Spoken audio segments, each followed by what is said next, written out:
આ વર્ષે પહેલીવાર આઈપીએલ ચેમ્પિયન બનેલી રોયલ ચેલેન્જર્સ બેંગલુરુ આરસીબીની ટીમે 4 જૂનના રોજ બેંગલુરુમાં વિજય પરેડનું આયોજન કર્યું હતું. જો કે આ ખુશીની ઉજવણી શોકમાં ફેરવાઈ ગઈ હતી. ભારે ભીડને કારણે થયેલી નાસભાગમાં 11 લોકોએ જીવ ગુમાવ્યા હતા, જેણે આખા દેશના ક્રિકેટ ચાહકોને આઘાત આપ્યો હતો.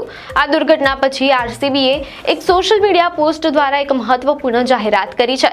ફ્રેન્ચાઇઝીએ જણાવ્યું કે તેઓએ તેમના 11 પરિવારજનોને ગુમાવ્યા છે, જેઓ આરસીબીના સમુદાયનો એક અભિન્ન ભાગ હતા.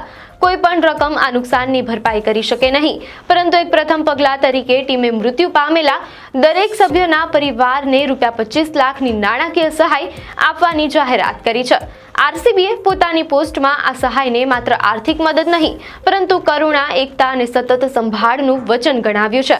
આ જાહેરાત સાથે ફ્રેન્ચાઇઝીએ આરસીબી કેર્સ નામની એક નવી પહેલ પણ શરૂ કરી છે, જેનું લક્ષ્ય લાંબા ગાળા સુધી ચાહકો માટે સકારાત્મક કાર્ય કરવાનું છે. આવી જ ન્યૂઝ અપડેટ માટે ધ લોકસત્તા પેજને ફોલો કરો.